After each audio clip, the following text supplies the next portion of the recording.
ఓవైపు ఐపీఎల్ ఊపేస్తోంది. మరోవైపు T20 world cup గురించి చర్చ జరుగుతోంది. టీమిండియా తరపున బరిలో దిగే 11 మంది ఎవరనేది టాకింగ్ పాయింట్ గా మారింది. మెగా ఈవెంట్ కోసం సెలెక్టర్లు 15 మందిని ఎంపిక చేశారు. ఇందులో శుభ్మన్ గిల్, రింకు సింగ్ కు చోటు దక్కలేదు. ఇద్దరూ రిజర్వ్ ప్లేయర్ల జాబితాలోనే ఉన్నారు. ఎంపికైన 15 మందిలో నుంచి 11 మందిపై రోహిత్ క్లారిటీతో ఉన్నాడని ఎక్స్పర్ట్స్ అభిప్రాయపడుతున్నారు. ప్రస్తుతం జరుగుతున్న చర్చ ప్రకారం చూస్తే ఓపెనర్లుగా రోహిత్ శర్మ, యశస్వి జైస్వాల్ బరిలో దిగటం ఖాయంగా కనిపిస్తోంది. ఓపెనర్గా విరాట్ కోహ్లీని ఆడించాలనే డిమాండ్స్ వినిపిస్తున్నాయి. కానీ లెఫ్ట్ రైట్ కాంబినేషన్కే టీమ్ మేనేజ్మెంట్ మొగ్గు చూపే అవకాశాలున్నాయి. ఆఫ్ఘనిస్తాన్తో సిరీస్లోనూ రోహిత్ శర్మ, యశస్వి జైస్వాల్ ఓపెనర్లుగా బరిలో దిగారు.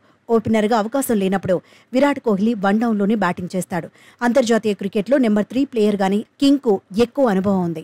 మిడిల్ ఆర్డర్లో సూర్యకుమార్ యాదవ్, రిషబ్ పంత్ ఆడటం ఖాయమే. సాధారణంగా పంత్ 5వ స్థానంలోనే బ్యాటింగ్ చేస్తాడు. అవసరాన్ని బట్టి 4వ నెంబర్లో పంత్, 5వ నెంబర్లో సూర్య వచ్చే అవకాశాలు కూడా ఉంటాయని ఎక్స్పర్ట్స్ చెబుతున్నారు. పంత్ ఫెయిల్ అయితే తప్ప సంజు శాంసన్ కు ఛాన్స్ దొరక్కపోవచ్చని అంటున్నారు. ఫస్ట్ చాయిస్ వికెట్ కీపర్గా రిషభే ఉంటాడని అంచనా వేస్తున్నారు. పేస్ ఆల్రౌండర్గా హార్దిక్ పాండ్యాకు తిరుగుండకపోవచ్చు. 6వ నెంబర్ ఆటగాడిగా హార్దిక్ దిగడం ఖాయమని ఎక్స్పర్ట్స్ తేల్చి చెబుతున్నారు.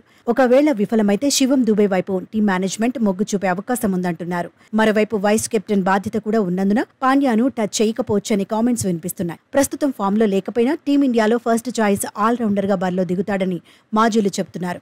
హార్దిక్ పాండ్యా తర్వాత మరో ఆల్రౌండర్ రవీంద్ర జడేజా బరిలో దిగుతాడు. జడ్డు పైన అంచనాలు ఎక్కువే ఉండబోతున్నాయి. అక్షర్ పటేల్ బెంచ్ కే పరిమితమయ్యే అవకాశాలున్నాయనే చర్చ జరుగుతోంది. కంప్లీట్ స్పిన్నర్ గా కుల్దీప్ యాదవ్ ను తుది జట్టులోకి తీసుకునే ఛాన్స్ ఉంది. పేస్ విభాగాన్ని జస్ప్రీత్ బుమ్రా లీడ్ చేయబోతున్నాడు. రెండో పేసర్గా సిరాజ్ ఉంటాడు. మరో పేసర్ కావాలనుకుంటే హర్షదీప్ వైపు రోహిత్ చూసే అవకాశం ఉంటుంది.